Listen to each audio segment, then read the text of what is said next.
오늘도 하루의 첫 시간의 말씀과 기도로 시작합니다. 우리 하나님의 크신 은총이 우리 모두와 함께 하실 줄 믿습니다. 오늘 아침 우리에게 주신 하나님의 말씀은 베드로전서 3장 8절부터 22절까지 말씀입니다. 거룩하신 하나님의 말씀입니다. 그리스도께서도 단번에 죄를 위하여 죽으사 의인으로서 불의한 자를 대신하셨으니 이는 우리를 하나님 앞으로 인도하려 하심이라. 육체로는 죽임을 당하시고 영으로는 살리심을 받으셨으니 그와 또한 영으로 가서 옥에 있는 영들에게 선포하시니라. 그들은 전에 노아의 날 방주를 준비할 동안 하나님이 오래 참고 기다리실 때에 복종하지 아니하던 자들이라. 방주에서 물로 말미암아 구원을 얻은 자가 몇 명뿐이니 겨우 8명이라. 물은 예수 그리스도께서 부활하심으로 말미암아 이제 너희를 구원하는 편이 곧 세례라. 이는 육체의 더러운 것을 제하여 버림이 아니요 하나님을 향한 선한 양심의 강군이라. 그는 하늘에 오르사 하나님 우편에 계시니 천사들과 권세들과 능력들이 그에게 복종하느니라. 아멘. 오늘 본문에서요 18절과 19절의 말씀을 세번역 성경으로 제가 한번 다시 읽어보겠습니다. 그리스도께서도 죄를 사하시려고 단 한 번 죽으셨습니다. 곧 의인이 불의한 사람을 위하여 죽으신 것입니다. 그것은 그가 육으로는 죽임을 당하시고 영으로는 살리심을 받으셔서 여러분을 하나님 앞으로 인도하시려는 것입니다. 그는 영으로 옥에 있는 영들에게도 가셔서 선포하셨습니다. 아멘. 의로우신 우리 주님께서 십자가에 고난당하시고 단번에 죽으신 이유가 무엇입니까? 오늘 본문에도 나오지만 불의한 사람을 대신해 죽으심으로 그 불의한 자를 하나님께로 인도해 구원해 주시기 위함이었습니다.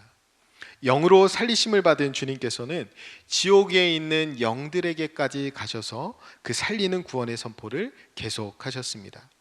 예수님의 삶은 한마디로 십자가의 삶이요, 그 십자가의 삶은 끝까지 살리는 삶이었습니다. 그런가 하면 오늘 본문에 등장하는 노아의 삶은 어땠습니까? 하나님의 명령대로 방주를 준비한 노아의 삶은 고난과 고통 그 자체였을 것입니다.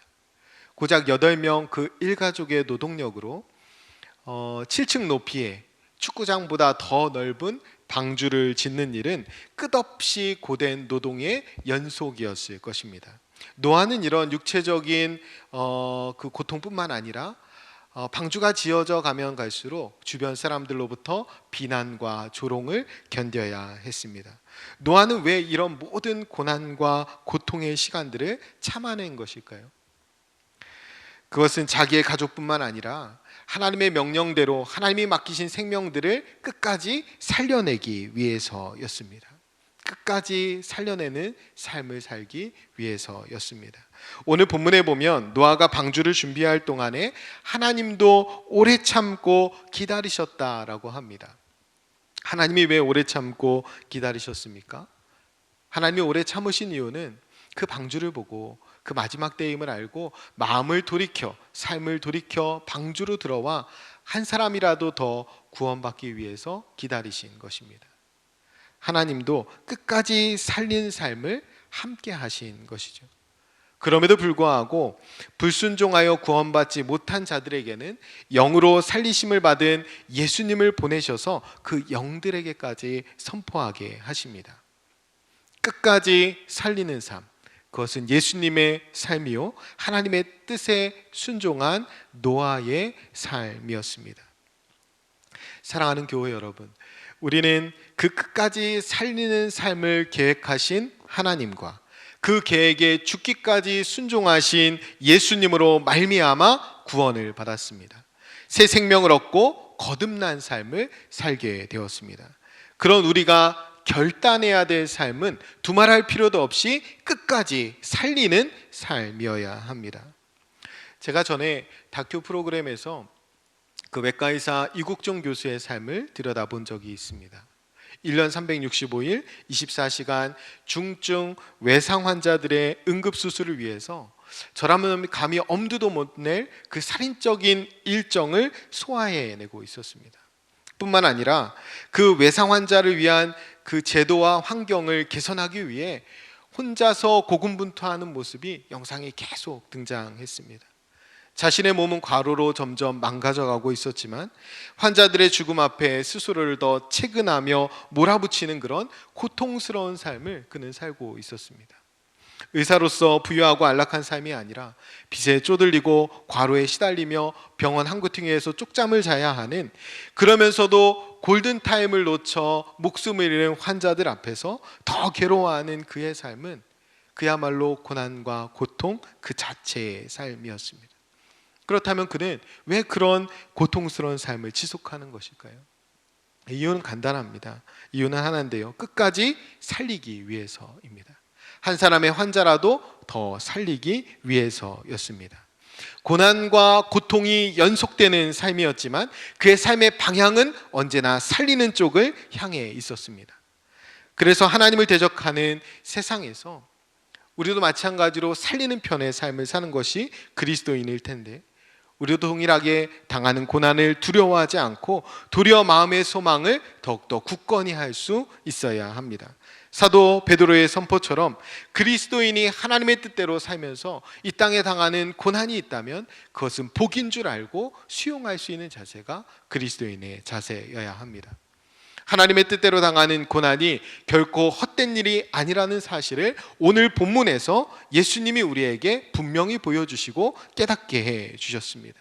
억울한 고난이었지만 예수님의 순종을 통해 모든 사람이 생명을 얻을 수 있는 그 길이 열렸습니다.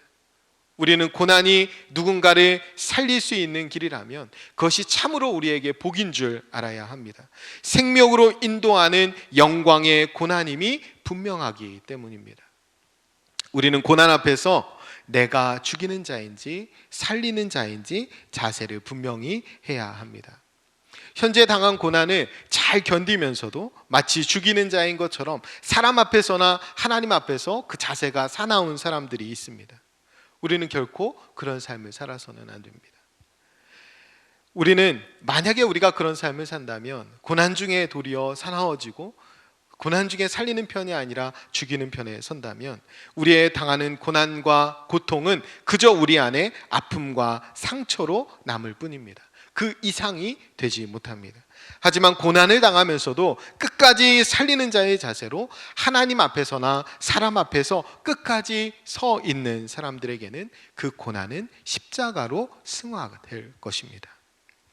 세상은 그런 사람에게만 소망에 관한 이유를 묻게 될 것입니다. 여러분 한번 상상해 보세요. 벼랑 끝에 사랑하는 자식이 아버지의 한 손을 의지해 위태롭게 매달려 있습니다.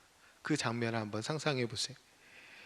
끌어올리려고 안간힘을 쓸 때마다 팔끝으로부터 온몸에 고통이 전해져 옵니다. 그때 아버지는 그 고통을 원망할까요? 원망할 수 있습니까? 결코 그렇지 않을 것입니다. 아버지는 고통 중에 더 힘을 달라고 기도할 것입니다. 사랑하는 자식을 살릴 수만 있다면 더한 고통도 감내할 것입니다. 우리의 삶이 살리는 쪽을 향해 있다면 우리는 고난과 고통을 원망할 틈조차 없습니다. 더 힘을 달라고, 감당할 힘을 달라고 기도할 뿐입니다. 고통이 지속되더라도 살릴 수만 있다면 그 일을 결코 멈추지도 포기하지도 않을 것입니다. 여러분, 그런 삶을 살아야 하는 것이 세상을 살리는 사명을 받은 그리스도인의 삶입니다. 사랑하는 교우 여러분, 고난당함을 두려워하지 맙시다. 끝까지 살리는 편에 섭시다. 주님께서 걸어가신 십자가의 길이 복인 줄 알고 찬송하며 노래하며 그 길을 함께 걸어갑시다. 그 복된 삶의 생명 되시는 주님께서 우리와 끝까지 함께 해 주실 줄 믿습니다. 기도하겠습니다. 불의한 저희를 대신해 고난받고 죽어주신 그 십자가가 진정한 복임을 깨닫습니다. 세상에서 고난과 고통을 당하더라도 끝까지 살리는 편에 서게 해 주옵소서. 오늘도 선을 행함으로 당하는 고난을 두려워하지 않도록 믿음과 용기를 더해 주옵소서. 살아계신 예수 그리스도의 이름으로 기도드립니다. 아멘.